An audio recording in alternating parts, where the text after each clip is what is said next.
Hello everyone, welcome. Barb here from barbaderholt.closetomyheart.com. Today we are going to create this card. The reason we are creating this card is because my upline Jillian asked me how I did a technique on a past swap card that she had.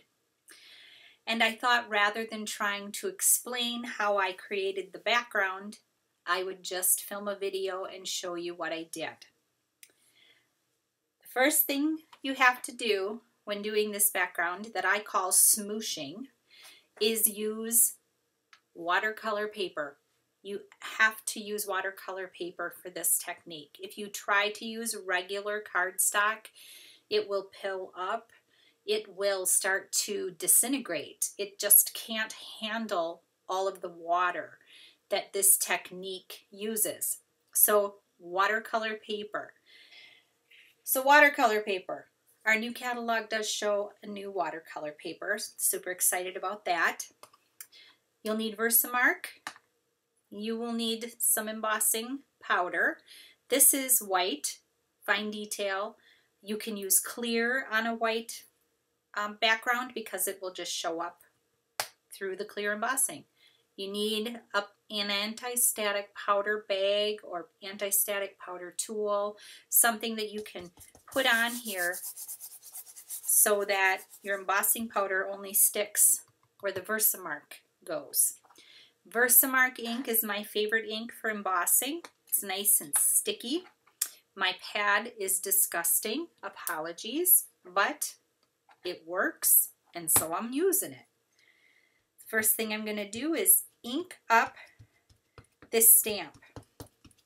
This stamp comes from the stamp set A Million Little Things.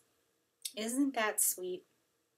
It's got really beautiful sketchy images which work well for this technique, and some lovely, lovely phrases. So we've got this inked up, and I'm going to stamp it partially off of the paper. You can see it's not all on the paper. Press it down nicely. And I have a piece of scratch paper to protect my work surface.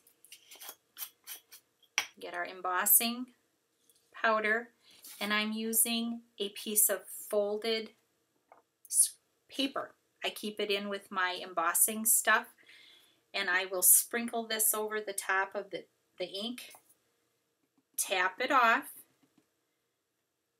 Looks good.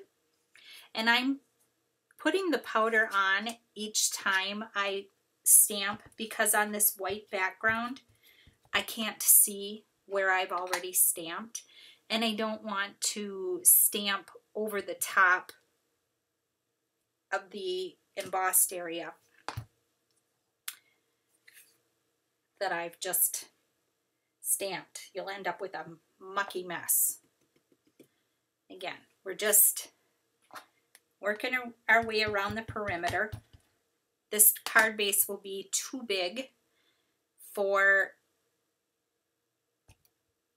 I got my head in the way there, sorry. The card base is larger. It's about 4.5 by 6 in size. Like I said, I had whacked that piece of watercolor paper into 4 equal panels. The little bits that I cut off, I could save and use on another card. And I can see that. There we go. That looks pretty good.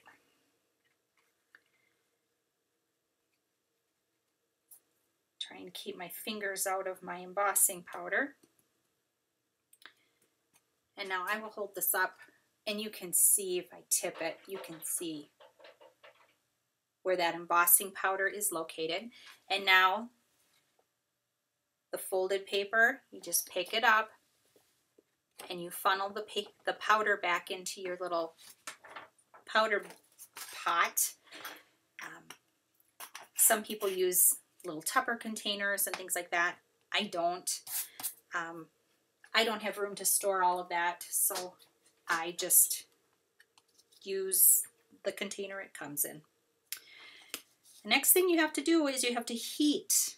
So I have my heat gun here. This is an older version of a close to my heart heat gun. We do have a current version. You start it up, it gets warm, and you melt the embossing powder. It's kind of a magical transformation.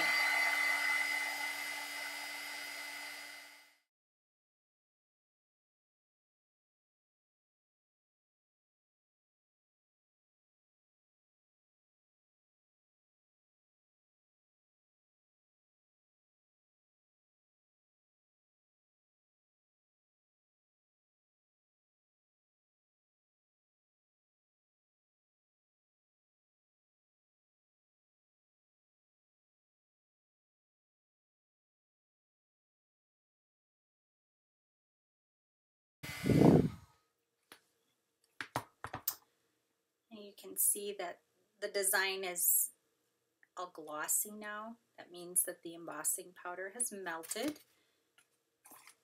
And you will see the magic that allows us to create.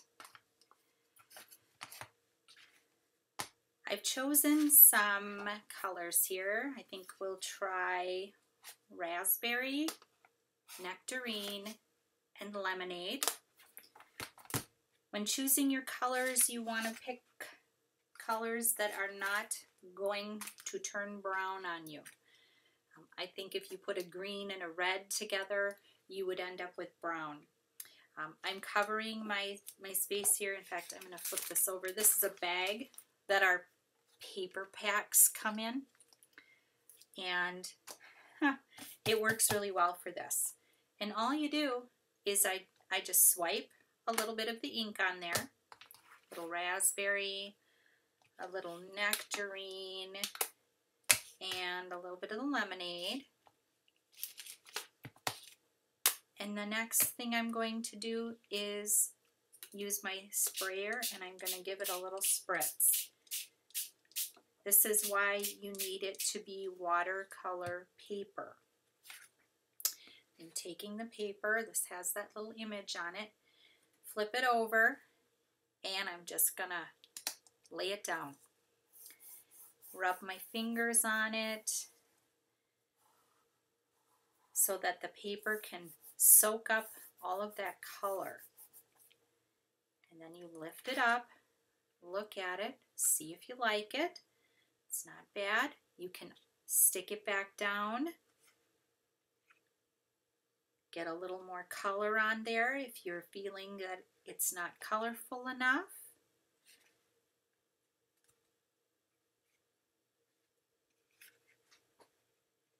And it will dry, and it will be a little warpy. That's okay.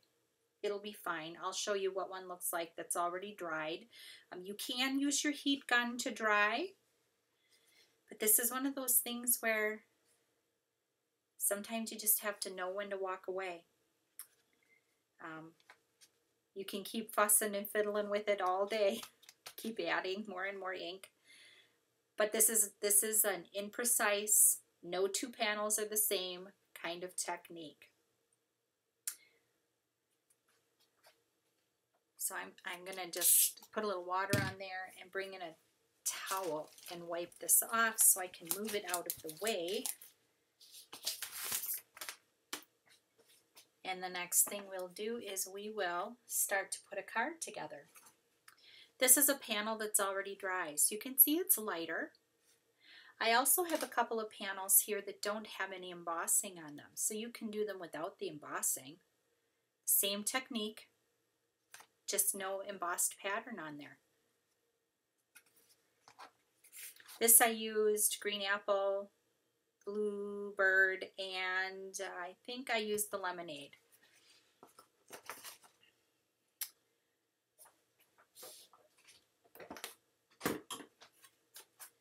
First thing we need to do is trim this down because it's sitting right now at 4.5 inches wide.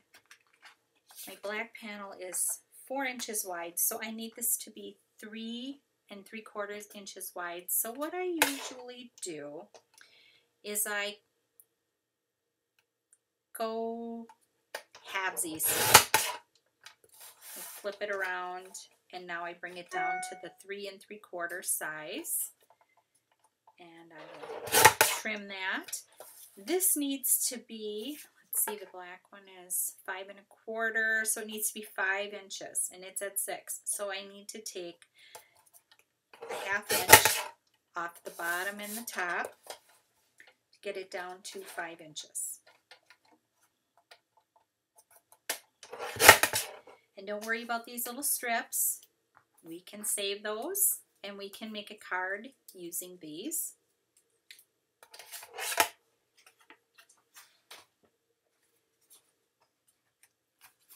Here's my card base. This is a top folding card base that I made. I like top folders. They stand up real nice and pretty. And we will adhere down a piece of black cardstock. And this will leave a nice little border all the way around. And then we can adhere the watercolor paper with our design on it. And I'm going to take the tape runner all the way around the perimeter of the card base and a couple stripes down the middle of the back side. I don't normally use this much tape runner, but it's a little warpy from that water. Even using watercolor paper, it happens. And that's okay, because with a lot of adhesive on there, it will straighten around. See, that looks good. Ooh, got things a wiggle in here. The next thing I'm going to do is bring in our scalloped circle thin cut. I think that's super cute. And the little holes will allow some of that color to peek through. And I'm just gonna stick it right on there. This little circle, I'm going to put the sentiment on there. It says, "You make me smile." And I am going to stamp that in black ink. This stamp comes from the Queen Bee Stamp and Thin Cut set. In fact, you can just get the stamp set. You don't have to buy the thin cut set if you don't want to. And we'll finally tuck this baby on there. You make me smile. And I think that's a nice sentiment to use with sort of sunny, cheery, summery looking colors. And there you go. If you found this video helpful, please subscribe. Thank you for stopping by, and I'll see you next time.